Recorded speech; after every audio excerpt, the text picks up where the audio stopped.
Okay, so since I'm speaking to somebody in the UK, I have to be especially clear, according to GDPR, that I am recording. And so anyone who's not comfortable with being recorded at this point should drop off the call. And so welcome, everyone, to a conversation here with none other than Patrick and Eoin about Unreasonable Swingers. And the first real quick question that I have this is meant to be a discussion on all sorts of Renaissance issues related to the United States and the Constitution and the future of the Republic. Right now, we have a tremendous crisis going on with states' rights and federal rights and who's supposed to be doing what with the virus that's going on. You have all these regional approaches. You have people unhappy that different states are choosing to open tomorrow. For instance, Brian Kemp is doing that. So the question at hand is, should a national policy drive the behavior for all 50 states?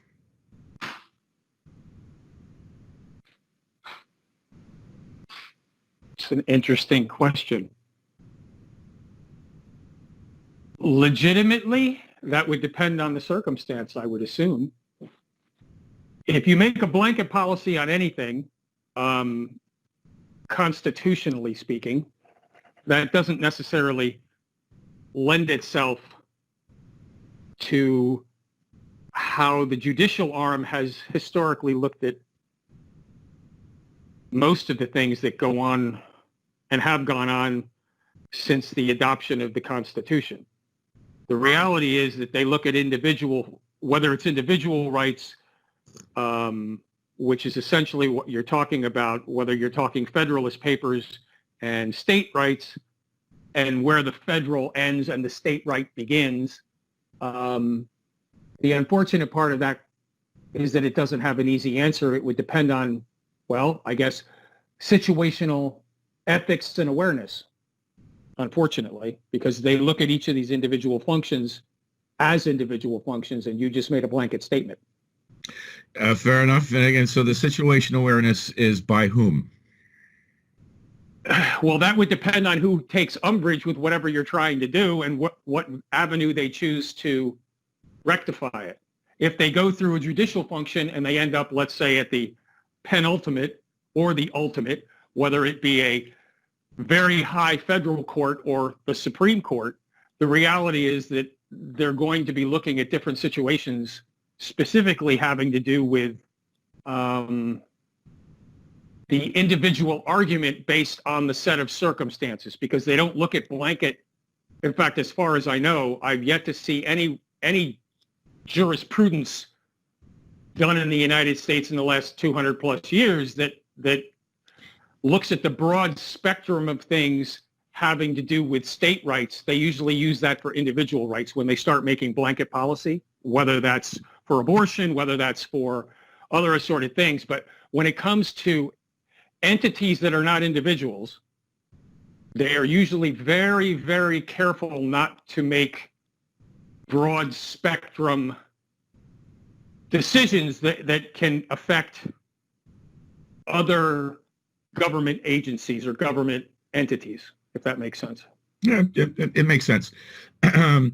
So the reason why I raise that question here now with us, because the audience that I think that we are looking to talk to, the unreasonable swinger, is someone who gravitates to both sides of the aisle, depending upon which situational awareness makes the most common sense for their own personal circumstances, as well as for the greater good, where we can have the best overlap of that Venn diagram. And so right now we're facing a circumstance where very early on, I'm a big proponent of the self-quarantine movement. I promoted people staying home as much as possible, and I did not take kindly to governors ordering people to stay home and not being able to purchase seeds, for instance, to be able to garden in their backyard.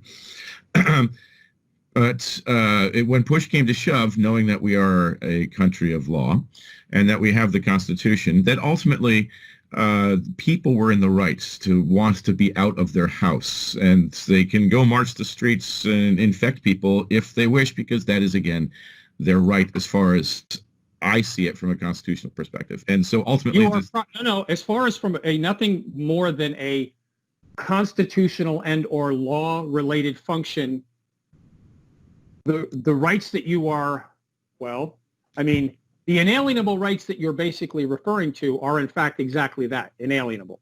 So the answer is, if that's the case, the difference is, and I understand what you're saying, the reality is for us is how do you take into consideration, prime example, what you just said there basically is being used now by the anti-vaxxers, okay, specifically, exactly. Okay, to say, I shouldn't have to subject my son or daughter to this, and my answer is, okay, you can do this, but if you choose to do this, there are going to be ramifications for you, not for everybody. Meaning, I agree with you in the fact that literally becoming overreaching, as Judge Napolitano basically puts out there, okay, that in fact, at some point there has to be a happy medium based on circumstance. Because again, no man is an island and no situation is specific to anything other than that situation. So if you're talking about a pandemic, yes, they have the right. And as far as I know, in Michigan, nobody got arrested when they were protesting. Nobody got arrested. A woman got arrested for bringing her kids to a playground, but I'm talking about the protesters. I get that, but I want to say that it was Michigan where this happened. So whether they were part of an organized protest at the Capitol or if they're out of the playgrounds exercising their rights. But the other question is, I'm not sure what position we're putting our constabulary in, specifically having to do with the fact that they have to try to interpret this bullshit. Or they just make the blanket statement like they just said that they're not going to enforce those laws. So well, again, you're asking them to do something that is either against some other law, and now they have a conflict, or conversely, they have no way to enforce it without getting themselves in the middle of a crap storm. Or their own interpretation of the oath that they took to uphold the Constitution flies in contradiction of what they're being ordered to do. Most of these guys are going to be following whatever the direct order is of the superior above them. So the reality is going to be interpreted at a higher level and not at the ground level. Now, yes, you can look at instances, and there's always going to be. It doesn't matter the law. It doesn't really matter. The answer is you're always going to find an overzealous prosecution, just like you're going to find an in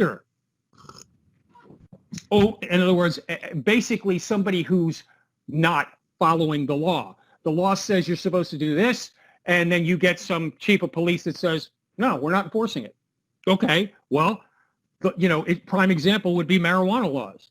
Okay, you have places where it's against federal law, but the state law says you can grow or use or whatever. And the answer is, but it's still against the law. It's still against the federal law. So technically, if the FBI wanted to arrest you for growing marijuana and using it in Colorado, they could do it. They could prosecute you. You could be smoking on the street. You could be arrested by the FBI, and you would be prosecuted in a federal court. You'd lose. You would lose. Growers can't even get bank accounts because they're federally chartered. So the point I'm making is the enforcement function basically what it is. And again, when you have this meshing of two different types of judicial function, because technically the Constitution is a judicial function. It is an administrative function of the law, and the law is then, if you will, enforced by the judicial arm. The executive branch doesn't go out and arrest people. Congress does not normally go out and arrest people. It is the judicial arm that goes out and enforces and is, if you will, given the authority to enforce, and not the authority is the wrong word. They are given the mandate of enforcing the laws of the country. So again... well, hang on, because there are several key concepts that we're going to come back and visit over and over and over again, I'm sure, through our repeated sessions. And one of those is going to be the word authority. So let's use this opportunity to just land on a common definition of that between us, at least for the purpose of our conversations, right? Because I've had conversations, part of my background, as you know, giving people guidance on how to negotiate and have conversations with stakeholders that they don't have direct influence over, et cetera. So there are multiple different types of power. Right? And so as far as I'm concerned, authority is one form of power. Right? And so the word authority, for instance, if you are an authority on a subject, it's because you're a recognized expert.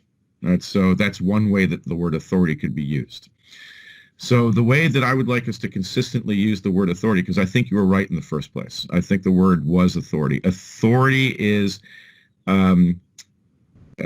decision-making power that is enforceable, that is vested in you by some type of body that is sanctioned somehow in the first place.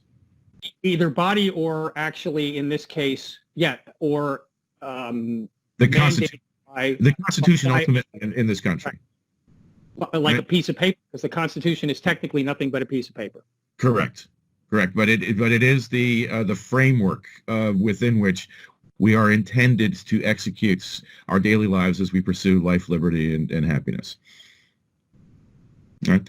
So this is again a great point for us to, I think, finish out this pilot's recording here, to let people know that we're going to be having great conversations about all sorts of fascinating stuff about the intersection between the various different branches of government. But not only that, but also interesting cultural types of ideas. We'll be talking about things from the UK side of the world as well as the US side of the world, since we have these perspectives in the two households that we're in right here. And we intend to bring in viewpoints from every political spectrum that we can possibly get to spend a little bit of time with us. So look forward to spending time with y'all, and I hope this recording turns out well. All right, so thanks for the conversation here, Patrick. Enjoyed talking to you.